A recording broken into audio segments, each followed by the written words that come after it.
Yes, moja kati ya watu wanaohusika na mambo ya habari kutoka kwenye serikali ya wanafunzi, basi hapa namaanisha tuko na waziri wa habari. Naye kimsingi tukasema aweze kutupa mawili matatu hasa kuelekea usaili wa wanafunzi ambao tayari umekwisha kuanza kwa mwaka 2025 2026. Mheshimiwa, habari yako?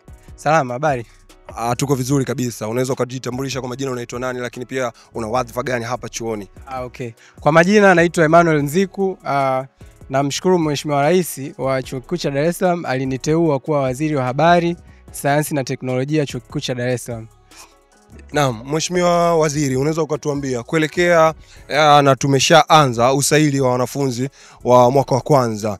Je, kwanza unalipi la kuambia, lakini vile vile pia wategemee kukutana na vitu vingi vipi na vitu vyaje? Okay, wiki ya orientation imeanza leo na tunashukuru Mungu kwa baada ya kipindi hiki, lakini tumefungua leo. Sasa tunachotaka kuwaambia kama Wizara ya Habari ni kwamba sisi kazi yetu kubwa kama Wizara ya Habari ni kuwahabarisha watu kinachoendelea orientation week na kuhakikisha updates zote zinakuwepo kwenye mitandao yetu ya kijamii na media partners wetu wote kama unavyoona Student Connect na wengine pia.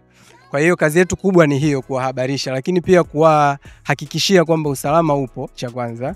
Cha pili, Chuo Kikuu cha Dar es Salaam wamejipanga vizuri kabisa, tulikuwepo ndani na tumeona zoezi la usajili limeshaanza vizuri kabisa kwa maagizo ya Wizara ya Elimu. Kwa hiyo zoezi linaendelea vizuri kabisa. Wow, je, pengine kuna mtu ambaye mpaka sasa hajaanza hajafika kuanza mambo ya orientation lakini na mambo ya usaili na amekaa nyumbani haelewi. Pengine unatumia fursa hii sasa unamwambiaje? Okay, tatizo najua, naelewa kwamba kuna vitu huwa wanaogopa foleni, huwa wanaogopa mambo mengi, kuwahi mapema, kuna wengine backbenchers, kwa wenyewe ni watu wa dakika za mwisho. Lakini kitu cha kuambia ni kwamba wafike.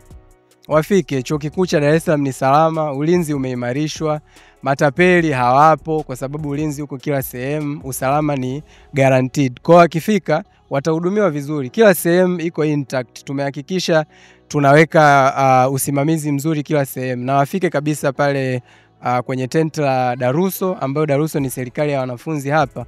Wakifika watatukuta pale na watahudumiwa vizuri kabisa. Asante sana. Na pengine sasa kuna mtu anasema natamanigi sana kuzijua taarifa kwa wakati zaidi na kwa mapema zaidi, lakini hajui mitandao ya kijamii tunatumieje sisi kama Daruso na vitu vingine kama hivyo. Unaweza sasa ukatuhabarisha na kutuambia kabisa ili mtu aweze kuwa kwanza kabisa kuzipata taarifa zozote zile zinazotoka ndani ya Daruso, anatakiwa afanyeje? Okay, tunashukuru. Tuna platform zetu ambazo ni maalum kabisa kwa taarifa ambazo zinatoka Chuo Kikuu cha Dar es Salaam. Inaitwa UDSM Official, lakini kama serikali ya wanafunzi Chuo Kikuu cha Dar es Salaam tuna platform zetu. Tunatumia zaidi Twitter, tunatumia Instagram, tunatumia TikTok pia. Huko ndo tumejikita sana. Ukitufollow jina ni Daruso Mlimani, usiache nafasi. Daruso Mlimani. Ukisearch unaikuta pale, inakuwa na DP fulani ya kijani. Tufollow pale, utakutana na vitu vingi sana vya kuvutia, tuna upload kila siku. Usisahau kulike, kushare na kucomment pia. Asante sana. Huyu alikuwa ni waziri mwenye dhamana ya habari kutuhabarisha, na ndio maana sisi Student Connect tuko hapa kwa sababu tulikuwa na dhamana ya kufanya uweze kuzipata zile habari zote. Mimi ni MC Kevo, bado tunazunguka ndani ya Chuo Kikuu cha Mlimani UDSM, tunaendelea kukupa connection. Asante.